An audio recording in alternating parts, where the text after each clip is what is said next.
মার্কিন প্রেসিডেন্ট নির্বাচনে এবারের ভূমিধস জয় পেয়েছেন রিপাবলিকান প্রার্থী ডোনাল্ড ট্রাম্প। এরই মধ্যে তিনি তার মন্ত্রিসভায় পছন্দের লোকদের বেছে নেওয়া শুরু করেছেন। মার্কিন দক্ষিণ এশিয়া সম্পর্কের ওয়াশিংটন ভিত্তিক বিশেষজ্ঞরা জানিয়েছেন যে ট্রাম্পের নতুন প্রশাসনের কারণে পাকিস্তানের সঙ্গে দেশটির সম্পর্কে প্রভাব পড়বে। গবেষকরা ধারণা করছেন ট্রাম্প প্রশাসনের পররাষ্ট্রনীতি দক্ষিণ এশিয়ায় চীনের প্রভাবকে মোকাবিলাকে সম্ভবত গুরুত্ব দেবে। এই কারণে চ্যালেঞ্জের মুখে পড়তে পারে পাকিস্তান। ভারত বা আফগানিস্তানের দৃষ্টিকোণ থেকে নয়, ঐতিহাসিকভাবে ইসলামাবাদ চেয়েছে যে ওয়াশিংটন তাদের নিরপেক্ষভাবে দেখুক, কিন্তু যুক্তরাষ্ট্রের নতুন প্রশাসন নীতি আবার পরিবর্তন হবে। এবার পাকিস্তানকে ওয়াশিংটন দেখবে তাদের প্রতিদ্বন্দ্বী চীনের দৃষ্টিকোণ থেকে।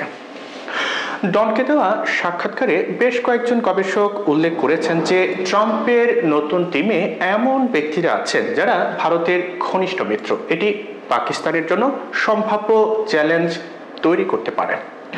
এই গবেষকরা জানান যে মার্কিন নতুন প্রশাসন এবার ট্রাম্পের বেছে নেওয়াদের মধ্যে সিনেটর মার্কো রুবিও এবং কংগ্রেসম্যান মাইক ওয়ালজের মতো ব্যক্তিরা আছেন। এটি ভারত যুক্তরাষ্ট্রের সম্ভাব্য শক্তিশালী জোটের স্পষ্ট ইঙ্গিত দিচ্ছে, যা পাকিস্তানের দুশ্চিন্তার কারণ হতে পারে। ট্রাম্প রুবিওকে পরবর্তী পররাষ্ট্রমন্ত্রী ও মাইক ওয়ালজকে জাতীয় নিরাপত্তা উপদেষ্টা হিসেবে বেছে নিয়েছেন। দক্ষিণ এশিয়া বিষয়ক হোয়াইট হাউসের সাবেক সিনিয়র উপদেষ্টা জাশোয়া হোয়াইট সতর্ক করেছেন যে ট্রাম্পের এসব মনোনীতের চীন নিয়ে যে অতীত অভিজ্ঞতা এবং উদ্বেগ তা পাকিস্তানের উপরেও প্রভাব ফেলতে পারে।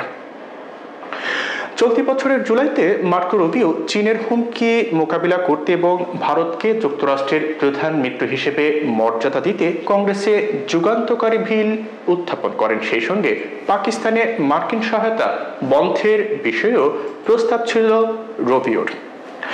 এছাড়া মাইক ওয়ালজ যুক্তরাষ্ট্র ভারত সম্পর্ককে আরো গভীরের দিকে নিয়ে যাবেন বলে ধারণা করছেন বিশেষজ্ঞরা। ওয়ালজ ভারতের সঙ্গে সামরিক সহযোগিতা এগিয়ে নেওয়ার ক্ষেত্রে একজন শক্তিশালী প্রবক্তা। সেই সঙ্গে তিনি কংগ্রেসের ইন্ডিয়া ককাসের সহসভাপতিও।